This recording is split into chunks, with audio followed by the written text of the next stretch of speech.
October 30th, 2005. If you were anywhere in Houston that day, you remember the feeling.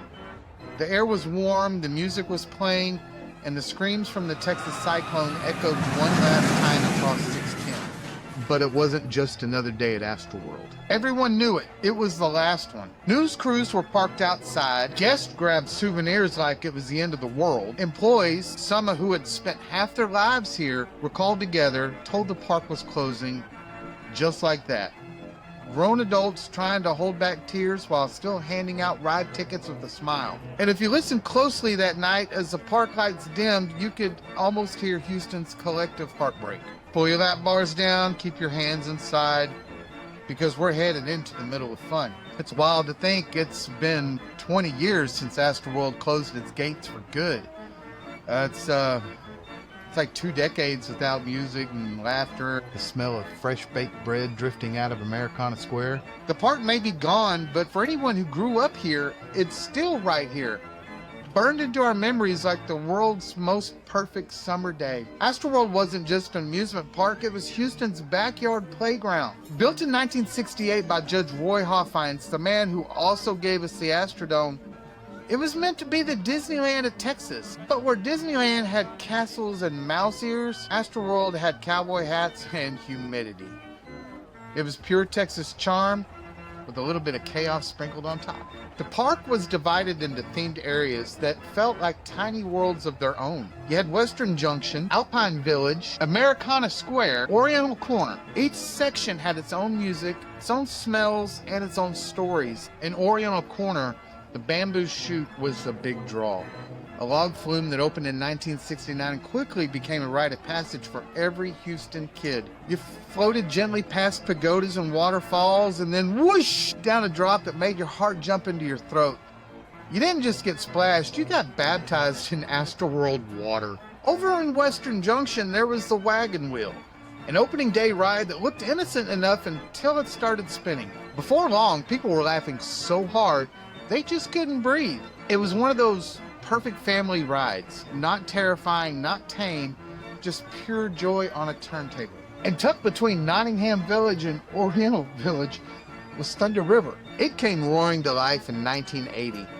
It was the world's first river rapids ride, a concept dreamed up by AstroWorld's own Bill Crandall. It was after a trip to Germany where he saw a prototype whitewater technology. He brought the idea home and the result was pure magic. It was an instant hit. People lined up for hours knowing full well they'd leave soaked. There were no seat belts, no controls, and no way to avoid the waterfall. Just laughter, shrieking, and that one smug friend who thought they'd stay dry. Spoiler alert, they never did. And of course, towering over it all was the Astroneedle. 340-foot observation tower that gently rotated, giving you panoramic views of Houston, the Dome, and sometimes, if the air was clear enough, all the way to Galveston Bay.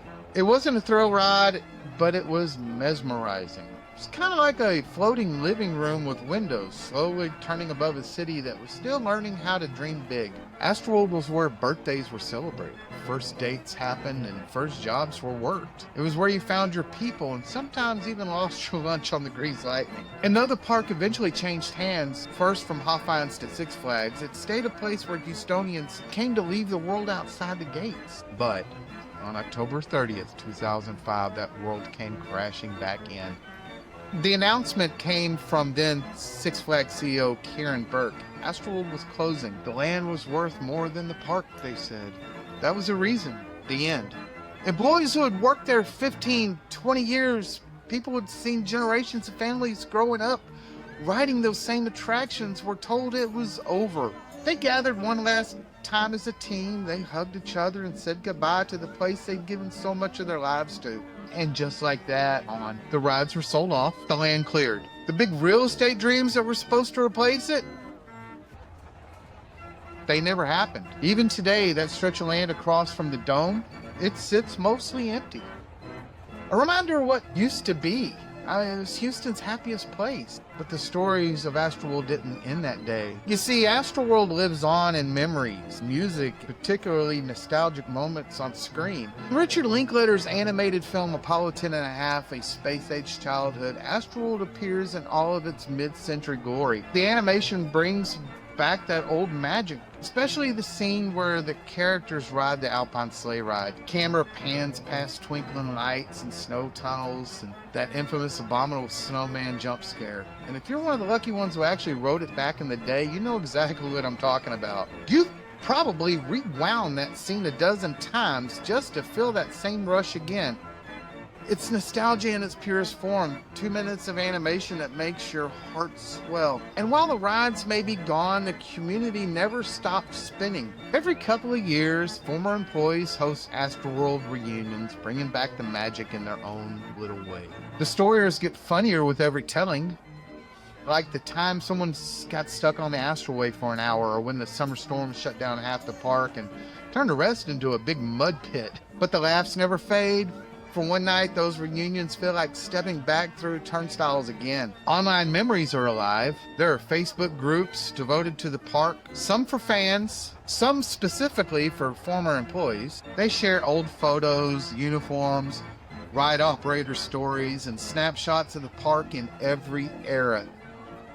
It's like a virtual time machine filled with people who still care deeply about a place that shaped their youth. The AstroWorld name even found a new life in pop culture, used for a music festival that became infamous after tragedy struck. It's a complicated legacy, but it showed just how deeply that name still resonates. Meanwhile, local artists have been painting tributes and holding art shows celebrating the park. Murals, reimagined ride posters, sculptures. It's as if the park's color palette just moved from the skyline to the canvas. And yes, if you hop on eBay, you'll still find everything from original tickets to grease lightning patches. Obviously, people are still collecting, still preserving, still trading pieces of joy. This hat I'm wearing right now, an AstroWorld logo cap, and these AstroWorld baseball cards. They're not official Six Flags merch. They're made by fans. Fans who cared enough to recreate a piece of their own childhood. Honestly, this entire studio is a tribute to the park. Every light, every bit of memorabilia, it's all a nod to the one place Houstonians could escape life for a little while and just, I don't know, have fun. And earlier this year, the Alvin Historical Museum hosted a stunning AstroWorld exhibit curated by my friend Donald Hayes. It was a walk through history. You had employee badges, maps, ride models, photos, even the old signage that once greeted guests under the Texas sun. People drove in from all over the state just to stand in front of those relics and say, I remember that. The exhibit was a massive success. Proof that AstroWorld's story still matters. You know, if you have any memories of AstroWorld that maybe you want to share with me, email them on over to themiddleoffun@gmail.com. Maybe I'll include them in a future episode, who knows. In the meantime, why don't you go ahead and give me a follow. I'm supposed to say like and subscribe and share with your friends, but give us a follow at Middle of Fun on Spotify, Facebook, YouTube, Rumble, TikTok, and Instagram at TMOF Podcast. Look, the park may have closed, but the stories continue through reunions, art, film, and the fans who refuse to let it fade. AstroWorld isn't forgotten. It's right here. The stories we tell, the laughter we share, and the memories we carry. The lights may be off, the gates may be closed, the lot may be empty, but the heart of Houston still beats right here in the middle of fun. Thanks for watching.